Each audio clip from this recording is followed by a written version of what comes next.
Olá a todos, que a graça de nosso Senhor Jesus Cristo, o amor do Pai e a comunhão do Divino Espírito Santo esteja sempre com todos vocês. Eu quero agradecer também quem me ajuda nesses vídeos, porque nenhum aparelho nem eu consigo fazer.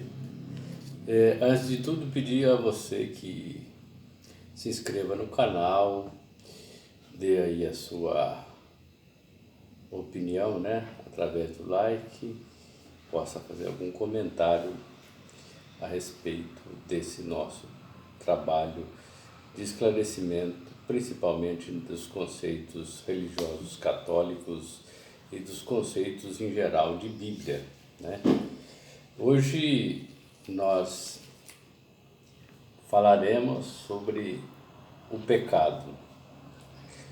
O pecado, que é uma das coisas que, do ponto de vista religioso e do ponto de vista civil ou pagão, ele não é compreendido,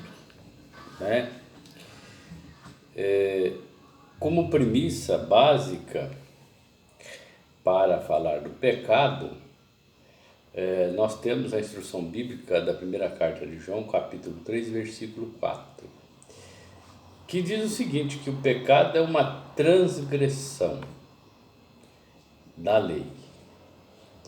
Em virtude do quê? Em virtude da tentação, ou seja, da falta de controle daquele que é tentado, e por isso ele incorre num erro contra a lei. Então, esse é o conceito bíblico de pecado. É uma transgressão da lei, e esse conceito bíblico do pecado ele está muito mais ligado à raiz judaica do que propriamente ao resto do cristianismo, porque é o conceito da transgressão da lei. Ou seja, precisa haver uma lei para que ela, sendo transgredida, ela configure, portanto, o pecado. Já como conceito doutrinário, o pecado entra nas esferas de outras religiões neopentecostais ou até pentecostais, como qualquer ato que não se apresenta sociável, no sentido de que seria um ato vergonhoso ou um ato que desse testemunho contra a fé que ele professa. Então, o movimento neopentecostal e uma boa base, não do protestantismo histórico, mas do protestantismo pentecostal, trabalha a ideia de pecado como aquilo que é desforme, ou que não é conforme o comportamento daquele que se supunha cristão. Dentro de um rigor de aparência, dentro de um rigor de comportamento e dentro de um rigor de uma moral, nós diríamos de uma moral meio sexualizada, uma moral onde principalmente as mulheres são muito observadas nesse sentido. Daí é uma noção um pouco machista do pecado, onde as mulheres, em algumas religiões neopentecostais, devem usar roupas compridas, algumas pedem o véu, enfim. Nesse sentido, dá a impressão que só a mulher pode incorrer no erro, e no pecado. Jesus é bem claro na sua experiência, quando todos tentam apedrejar a mulher pecadora, quando ele diz aos que queriam apedrejar, quem de vocês não tem pecado, que atire a primeira pedra. Jesus então institui aí o pecado como uma ação própria do ser humano. Não existe distinção de pecado, de ser humano e de pecado. Ele está em condição de pecar. porque ele pode desequilibrar-se e cometer todo tipo de erro. Todo ser humano é capaz de todo tipo de erro e é capaz de muito tipo de acerto, né? Então, esse conceito eu diria que seja mais neopentecostal, né? E é um conceito que observa muito mesmo a atitude feminina, né? Dando aí uma ideia de que a mulher deve se comportar bem diferente dos homens, no sentido mais da sua sensualidade e do seu modo de ser. Então o pecado fica restrito a um comportamento. E não existem pecados elencados no neopentecostalismo, salvo aquele que é a blasfêmia contra o Espírito Santo, que é o pecado do qual não se é perdoado. Isso aí é bíblico, né? Está justamente na primeira carta de João.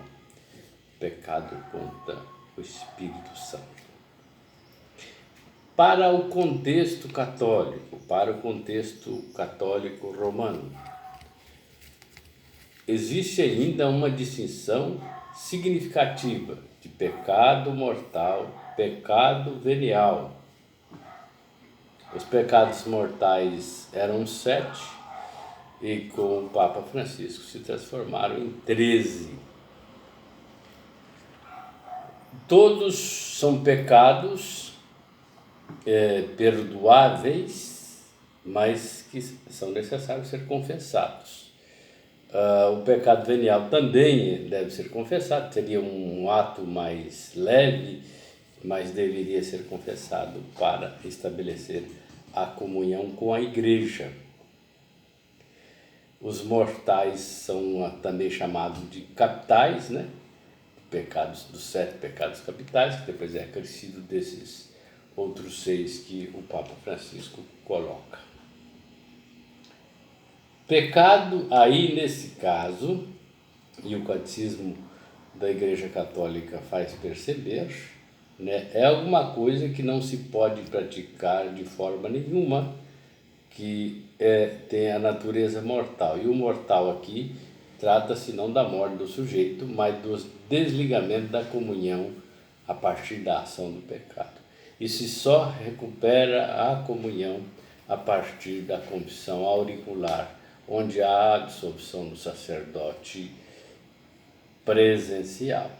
Então, nesse sentido, deve ser confessado, porque enquanto estiver com esse pecado, o penitente está proibido de comungar, está proibido de entrar na fila da comunhão. Nesse caso, o ato penitencial não resolve, porque o pecado é de natureza mortal. Você precisa confessar para depois ir para a fila da comunhão. E aí a comunhão não é só o sentido da ceia pascal, a comunhão é estar ligado à igreja pela ação do Espírito. Então são 7 que já haviam, mais 6 colocado pelo Papa Francisco regularmente. Claro que alguns aqui não tratam só de pecado, trata de deficiência que existem nas pessoas e que precisa ser tratada pelos médicos, né? Então, não sei aí até que ponto se enquadraria no pecado. Por exemplo, a gula pode ser bulimia, etc., né? A inveja pode ser algum problema psicológico de natureza corrigível. A preguiça parece-me que é uma questão mais de anatomia e de também não é de natureza moral. Mas todos esses estão elencados aí dentro dos pecados. O pecado, ele existe para quem? Ele existe para quem segue a doutrina. O pecado, ele não é uma lei civil. O pecado, ele existe para quem segue a doutrina. Se você não é católico, se você não é de nenhuma igreja neopentecostal, você não comete pecado. Por quê? Porque você não tem fé nisso, você não acredita nisso. Então, esse é um outro problema. As pessoas começam a fazer as críticas aos pecados, mas elas não têm que considerar se elas não acreditam. Esse é um ponto importante a se perceber. O pecado existe para as pessoas que têm fé. Por isso se restabelece a comunhão quando se é absolvido do pecado. Nesse sentido, né? Algumas coisas parecem que elas são constituídas a partir da formação e da educação de cada pessoa. A ausência de algumas coisas produzem outras, né? De repente, a ausência do valor da vida educada na família conduz ao aborto. Aí nós temos um pecado que se origina na falta de consciência criada no ambiente familiar, né? O tráfico de drogas aqui, que é colocado pelo Papa Francisco, pode também ser uma ausência, uma falha grave da família no cuidado com o indivíduo ou com a pessoa que entrou nesse movimento ilícito.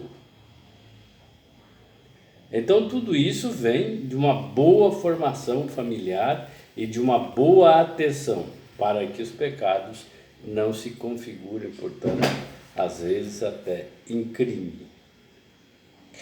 Portanto, o medo do pecado, ele é pior do que o pecado em si, porque nós às vezes acreditamos que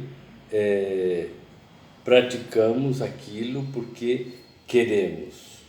A maioria dos pecados ela é feita por tentação e de forma quase que inconsciente.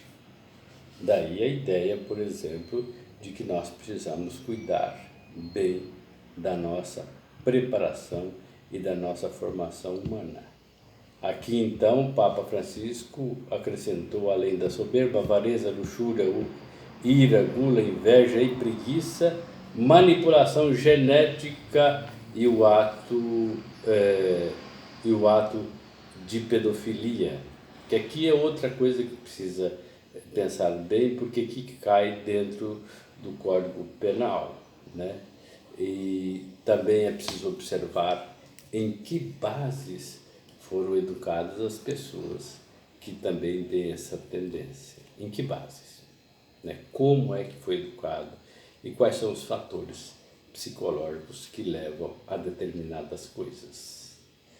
Suprimir ou prender ou encarcerar alguém não resolve o problema do pecado, talvez nem do crime.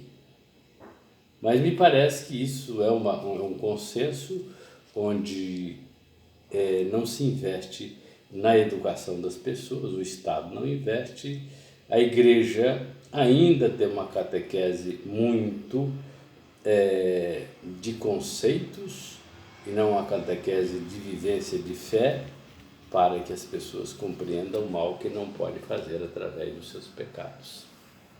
Portanto, o pecado aqui, definido pela Sagrada Escritura, primeira carta de João, capítulo 3, versículo 4, é a transgressão da lei em virtude da tentação. Ou seja, o pecado, do ponto de vista bíblico, ele é a transgressão porque a pessoa perde o controle para cometê-lo.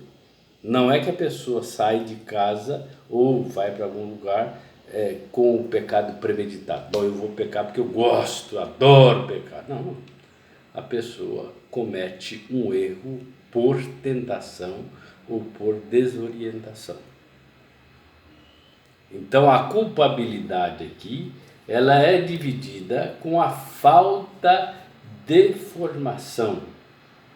Ela é dividida também com o equilíbrio que a pessoa não possui em virtude de algum mal ou outro. O pecado, para quem acredita, não perdoável é a blasfêmia contra o Espírito Santo. Daí se pode pensar, a negação do Espírito Santo. Mas isso aqui é mais para quem acredita, porque para quem não acredita, nem adianta fazer nenhum comentário.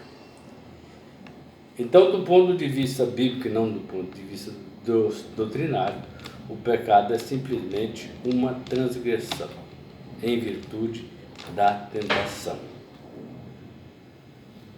Os mortais estão aí dito para vocês que eu disse, né? E quando é dito mortal, é no sentido de que ele tira você da comunhão, não é que mata você, mas tira você da comunhão. E entra para algumas categorias aqui como crime.